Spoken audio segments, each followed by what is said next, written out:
Rekan-rekan sekalian, pada hari ini tadi telah kita saksikan bersama-sama kegiatan pembukaan kegiatan BPA Fair yang diselenggarakan oleh Badan Pembinaan Aset Kejaksaan Republik Indonesia. Pertanyaannya adalah apa itu BPA Fair dan maksud tujuannya apa? BPA Fair adalah salah satu cara kami menjawab pertanyaan berbagai masyarakat yang selama ini hasil monitoring kami, hasil evaluasi, ternyata banyak kegiatan dari BPA yang belum tersosialisasikan dengan baik. Nah, setelah kita evaluasi, ternyata salah satu hambatannya adalah memang media komunikasinya belum optimal. Banyak masyarakat bertanya, kemana barang sitaan kejaksaan, kemana dan untuk apa barang rampasan negara. Kalau tahu barang itu dijual, kapan, di mana, dengan cara apa. Itu ternyata masyarakat banyak yang belum tahu. Nah, ini tentunya menjadi tantangan kami, pertanyaan besar kami, kenapa beberapa kali kami sudah menjual barang, tapi masyarakat masih belum tahu juga. Nah, sehingga hasil evaluasi kami perlu kita akselerasi publikasi, dan nyatanya data yang sudah masuk di kami setelah pre-event kita evaluasi, sudah banyak masyarakat yang ingin tahu tentang BPA. Sudah ada 100 sekian ribu masyarakat mengakses web kami, sudah ada 100 orang yang mendaftar akun untuk mengikuti lelang.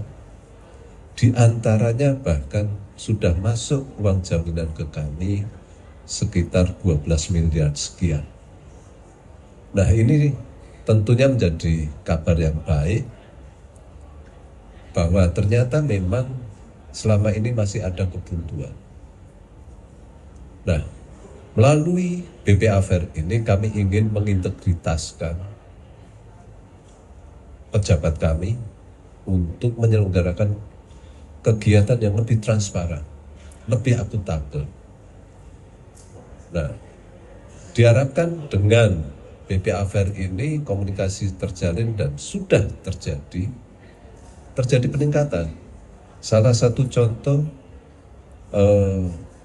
penjualan tanah di daerah Kabupaten Tangerang yang limit harga yang ditawarkan 6 miliar sekian, laku di angka 32 miliar, 300% dari harga yang ditawarkan. Nah, ini berkat publikasi yang masif yang kita dorong terus sehingga masyarakat menjadi tahu dan barang itu menjadi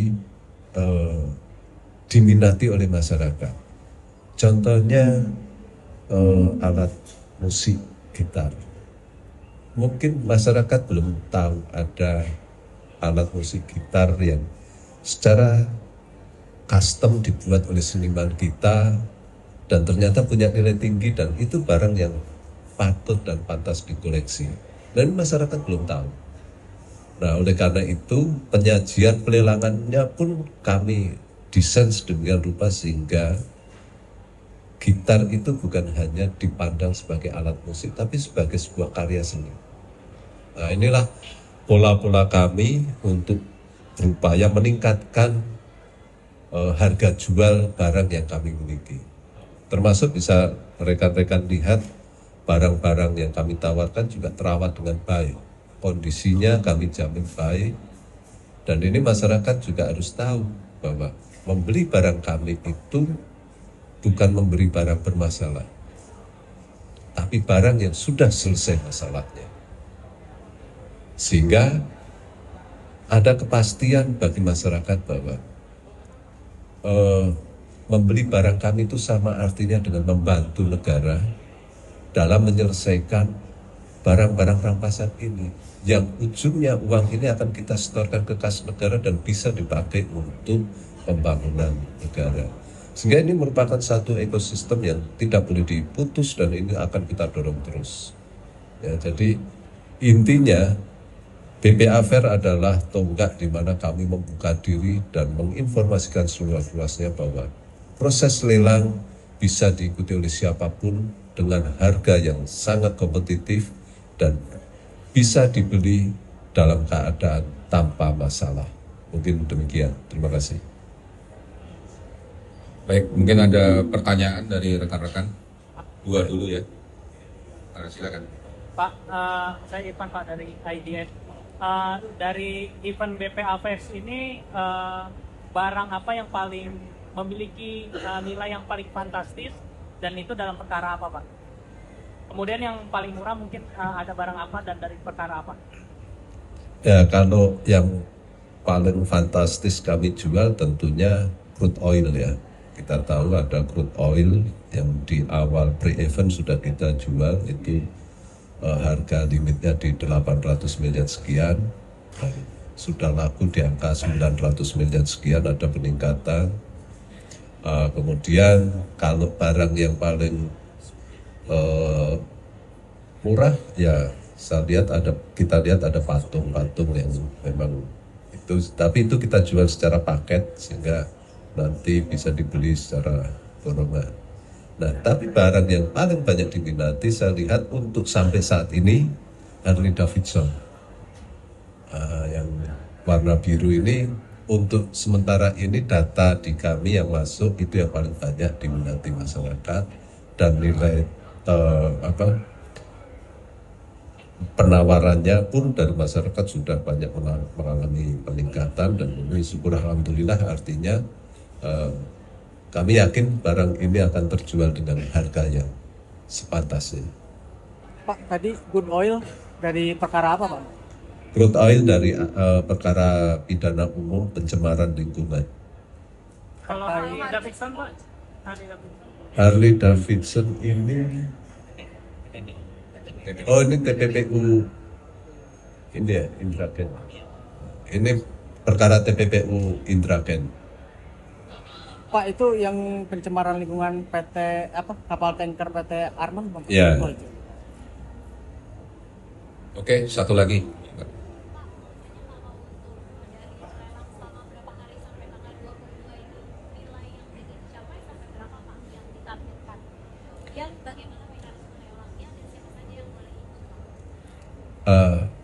Untuk nilai harga tentu saja kami berharap setinggi-tingginya, tapi yang jelas yang ingin kami capai adalah tingkat keterjualannya. Karena selama ini kami sadari bahwa tingkat keterjualan barang yang kami lelang sangat rendah.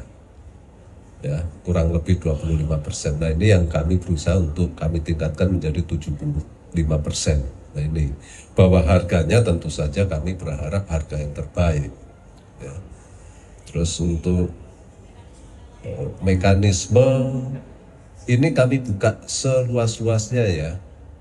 Kemarin kita sosialisasikan di barcode-barcode itu bisa diketahui bagaimana mekanisme membuat akun dan sebagainya. Kalau toh tidak bisa membuat akun, kalau sudah kami siapkan petugas yang akan mendampingi membukakan. Kalau toh didampingi tidak punya perangkatnya, kami siapkan perangkat komputernya dan kita dampingi untuk bisa mengajukan lelang. Jadi tidak ada alasan lagi saya rasa bagi masyarakat yang ingin ikut serta membeli, tidak ada hambatan teknis lagi untuk mengikuti lelang, karena apapun kami siapkan, petugasnya sudah kami siapkan, perangkatnya kami siapkan dan kita dampingi sampai selesai.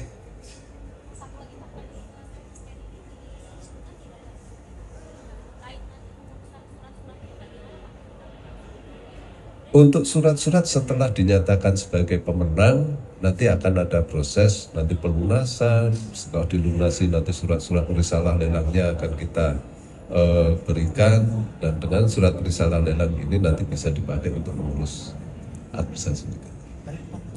Baik, sebelum pertanyaan selanjutnya, mungkin kami beri kesempatan kepada Ibu Direktur Pelelangan dari Dirjen dari DJKN. Ibu, kami harap tahu bahwa penegakan hukum saat ini konsepnya sudah bukan hanya memidanakan orang, tapi lebih dari itu memulihkan kerugian para korban. Siapa korban? Tergantung perkaranya. Bisa negara dalam hal korupsi dan sebagainya, bisa juga masyarakat umum.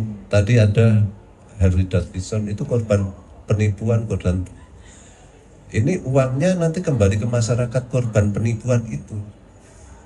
Maka saat ini kami sampaikan bahwa pemulihan kerugian ini merupakan penyempurna penegakan hukum.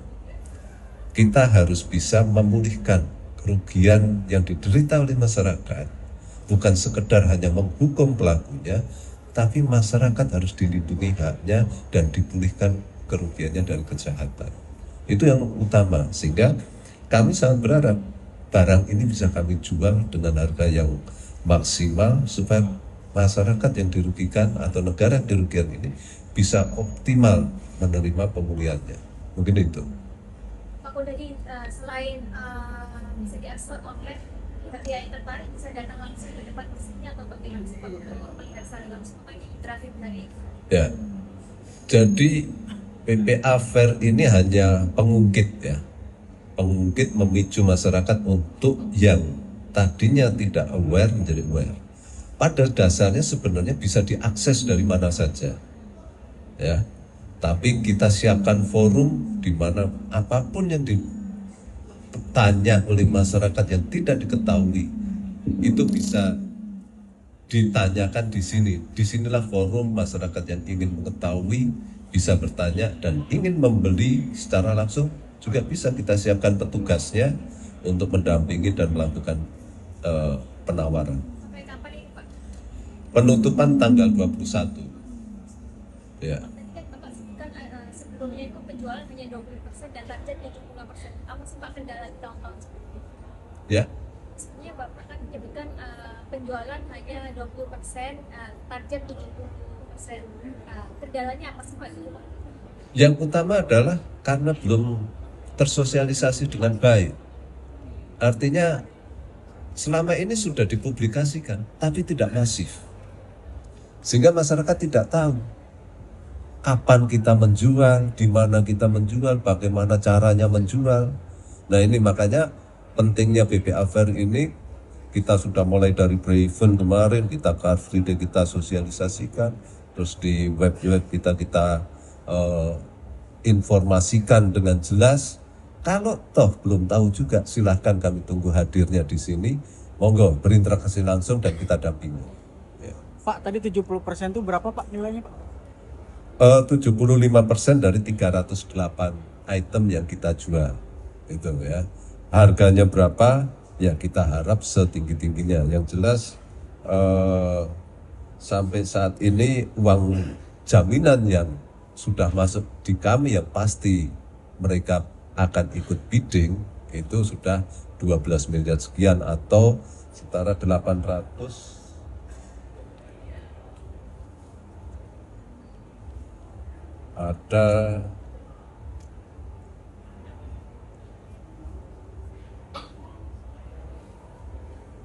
ada 100 orang yang sudah mengajukan pemasukan jaminan.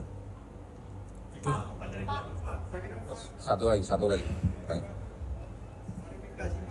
Terkait putusan Mas itu kan dalam putusan dari Handra dibandingkan kepada sebagai barang sita eksekusi. Sebagaimana kita ketahui, Jimmy Sutopo selain dijatuhi hukuman pidana juga dijatuhi untuk memulihkan kerugian negara. Ya. Oleh karena itu barang-barang yang seperti emas, patung, mobil, ada juga jam tangan itu kita rampas untuk sita eksekusi dalam rangka sita eksekusi. Terkait dengan kenapa jam tangan belum dilelang, perlu saudara ketahui bahwa berdasarkan hasil pemeriksaan di pengadilan, jam tangan tersebut ternyata palsu. Ya, KW, karena ternyata yang bersangkutan dulu itu membuka counter menjual barang-barang itu. Oleh karena itu, tentunya kami tidak bisa menjual. Nah, ini jam tangan tersebut saat ini sedang dalam proses untuk dimusnahkan. Nanti akan kita masukkan dalam satu rangkaian dengan BPA Fair ini, momen di mana kita akan ada penghancuran atau pemusnahan barang rampasan tersebut oleh Kejaksaan Negeri Jakarta Timur. Pak, Ya. kalau yang Rolls Baik, Royce Harvey teman-teman. Mois Pak, kenapa belum dilelang Pak? Ya ini kan sekarang sedang ditawarkan, sedang dijual. Ya itu ada di galeri situ kan ada. Kalau yang Rolls Royce-nya Pak, kenapa belum dilelang itu Pak? Yang mana? Masih coming soon Rolls Oh yang Royce. ini coming Iya. soon kan memang belum dinilai. Oh. Ya, nanti kalau sudah penilaiannya seperti yang di luar itu kan proses penilaian. Nanti setelah selesai penilaian itu baru masuk tahap penjualan. Bahkan kemarin sudah kami sampaikan kita mengupayakan 400. Ternyata hasil penilaian baru dapat sampai saat ini 308. Nah, sisanya kapan? Ah, nanti setelah keluar akan kita jual di next pelelangan. Baik, rekan-rekan, mungkin nanti kita lanjutkan pertanyaannya selanjutnya, Mbak. Udah cukup ya, nanti lanjut lagi. Untuk kesempatan kali ini kita akan juga mendengarkan